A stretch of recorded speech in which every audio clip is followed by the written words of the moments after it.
"I can read your mind," said the girl softly, her voice barely louder than a breath, but it cut through the silence of the courtroom like a blade through silk. Everyone turned. Her hands were still cuffed, resting calmly on her lap. Her hair was tucked behind one ear, revealing sharp cheekbones and eyes too knowing for someone her age. Grace looked like any other troubled teen until she spoke. The judge blinked once, then leaned forward with a smirk. "Oh, really?" Judge Raymond Hale chuckled, not unkindly. "And what am I thinking right now, Miss Grace? Enlighten us." The courtroom stirred with amusement. A few jurors exchanged glances. A soft laugh came from the gallery. Even the bailiff cracked a half smile, arms folded across his chest. It felt like the start of a trick, harmless, maybe a little absurd. After all, this was a courtroom, not a carnival tent. Grace didn't blink. "You want me to embarrass myself," she said flatly. "You're thinking I'm just another unstable case with a talent for theatrics. You're wondering if I'm going to guess something funny, something to give everyone a little story to tell over drinks later. But I won't." The smile on Judge Hale's face faltered, just a crack. "You're also thinking about the clock," she continued.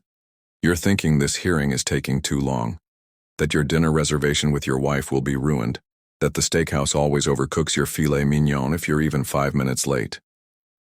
The judge sat back slightly, his expression dimming. Silence settled again. "And you're wondering how I know that," Grace said, her voice still calm. "You think maybe I read your schedule somehow. Maybe someone told me about your eating habits. You're trying to make it make sense, because you have to." The room shifted. Amusement gave way to unease. A cold prickle crawled down the back of every neck. No one was laughing now. Even the clerk, who had been doodling earlier, froze in place. Judge Hale cleared his throat. "Parlor tricks, coincidence." Grace leaned forward just slightly, her eyes narrowing. "Let's go deeper then. You're also wondering if I know about the real secret, the one you've never spoken aloud, not even to yourself in the dark, the one you shoved down so far it's like it never happened. But it did." The judge's hand stiffened. A vein pulsed in his temple. "You're wondering what I'll say next," she whispered. "You're thinking about her." His head jerked up. "You're thinking about the lake." Suddenly the courtroom wasn't a room anymore. It was a noose tightening. "You remember how cold the water was, how heavy her coat felt, how she begged you to let go and how you didn't."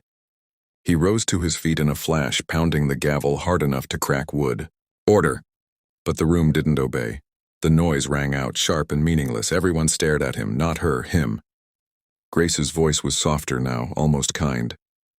"You can threaten me, Your Honor. Call me names. Sentence me. But you can't hide anymore. Not from me."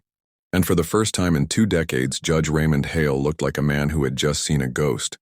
The ghost of his own conscience, wearing the face of a girl who never should have died. The courtroom no longer belonged to him. The courtroom, once a place of order and control, now pulsed with tension so thick it felt alive. Judge Hale stood frozen behind the bench, his mouth slightly open, his fingers still clinging to the gavel as if it could anchor him to reality. But it was useless. Everyone had heard Grace, everyone had seen the color drain from his face. Grace sat still, not gloating, not even blinking. Her eyes were locked on his, not with hatred or revenge, but with terrifying clarity. "She was 17, she said again, her voice no longer cold but mournful. "Like me. Her name was Anna." A sharp gasp echoed from the gallery. Somewhere in the back, a woman covered her mouth. The silence that followed was no longer awkward. It was reverent, like something sacred had been unearthed. Judge Hale gripped the bench, but he swayed slightly, like a man standing at the edge of a cliff. His lips trembled. You don't know what you're saying. This is insanity." Grace stood. She stepped forward, and the bailiff instinctively moved to stop her, but hesitated. Her presence wasn't threatening.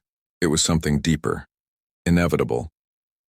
"You told her you'd help her apply to college," Grace continued softly.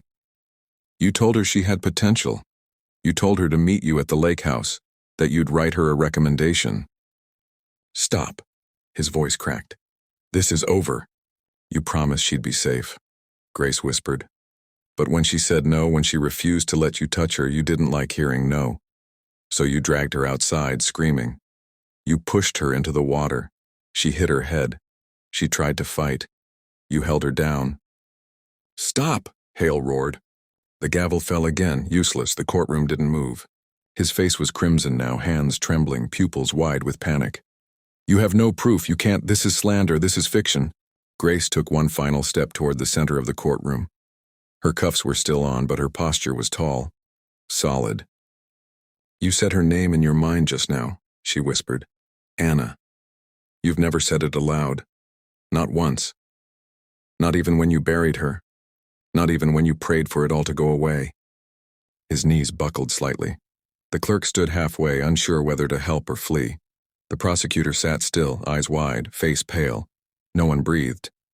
I can hear everything, Grace said softly.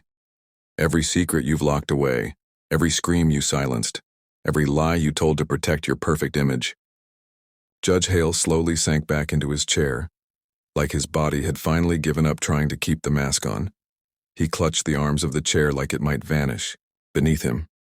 His mouth opened again, but this time no sound came out. Grace looked around the courtroom, her eyes meeting those of the jury, the lawyers, the audience. I didn't come here to be freed, she said. I came so she could speak. And in that instant, it no longer mattered that Anna was dead. Her voice was in the room, her memory undeniable. It echoed not in sound, but in truth. Grace had become the vessel, the witness, the reckoning. The bailiff stepped forward slowly this time, not toward Grace, but toward the judge. Judge Hale didn't resist. He just stared into nothing, eyes hollow, lips whispering a name no one could hear. Anna. The courtroom, once ruled by his gavel, now bowed to silence, her silence finally broken.